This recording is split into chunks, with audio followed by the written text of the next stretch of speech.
चांद पर धरती से भी ज़्यादा लोहा और टाइटेनियम। चंद्रमा के 4.5 अरब साल के रहस्य से उठा रहा पर्दा।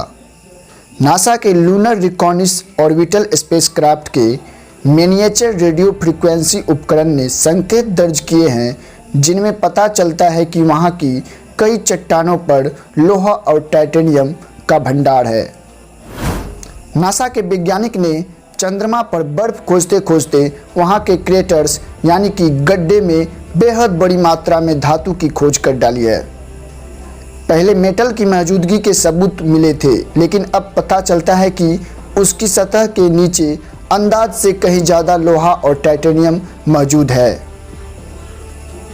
हालांकि चांद की सतह पर धातुओं की मौजूदगी है यह तो साइंटिस्ट को पता था, लेकिन नासा के लूनर रिकॉनिस ऑर्बिटल स्पेसक्राफ्ट के मिनिएचर रेडियो फ्रीक्वेंसी उपकरण ने संकेत दर्ज किए हैं कि इसकी मात्रा कहीं ज़्यादा है और वहाँ लोहा और टाइटेनियम का भंडार है। मंगल ग्रह के आकार के प्रोटोप्लैनेट या प्राक ग्रह और एकदम नई धरती के बीच काफ़ी जोर टक्कर हुई थी, जिससे चांद की उत्पत्ति मानी जाती है। चांद की केमिकल स्ट्रक्चर पृथ्वी से मिलती जुलती है। चांद का अंदरूनी हिस्सा एक समान नहीं है। चांद की सतह के उजाले वाले हिस्से, जिन्हें लूनर हाईलैंड्स कहा जाता है, वहाँ चट्टानों में पृथ्वी की तरह कुछ मात्रा में धातु मिलते हैं। जब चांद के अंधेरे वाले हिस्से मेरिया को देखा जाता है तो पता चलता है कि वहाँ कई जगह पर पृथ्वी से भी ज़्यादा मेटल्स मौजूद है। इस अंतर की वजह से वैज्ञानिक हमेशा से उलझन में रहे हैं और इस बात पर शोध जारी रखा है कि आखिर दूसरे प्राग्रह या प्रोटोप्लैनेट का चांद पर कितना असर पड़ता है। MRF को जो संकेत मिला है उससे इस सवाल का जवाब मिल सकता है।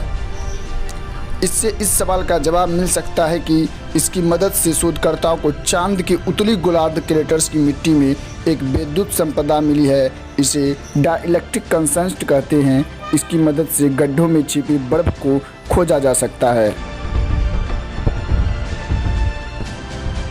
चांद पर विशाल गड्ढे छोड़ने वाले बड़े आकार के गड्ढे में इस खास प्रॉपर्टी की वजह से जब उल्कापिंड गहराई में जाता है तो चांद की अंदरूनी सतह से लोहा और टाइटेनियम ऑक्साइड जैसे मेटल बाहर निकल आते हैं, जो आमतौर पर सतह के काफ़ी नीचे रहते हैं और इनकी मौजूदगी के बारे में पता नहीं चलता है। जितना ज़्यादा इन मेटल की मात्रा होती है, डाइलेक्ट्रिक प्रॉपर्टीज़ भी उतनी ही ज़्यादा होती है।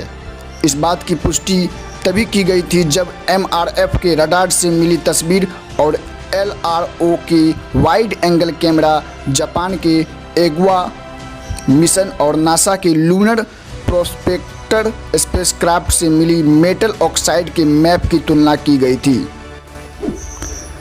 बड़े गड्ढे के सतह से ½ किलोमीटर नीचे तक कम मेटल मौजूद था, जबकि ½ किलोमीटर से लेकर 2 किलोमीटर नीचे तक बेहद बड़ी मात्रा में मेटल्स पाई गई।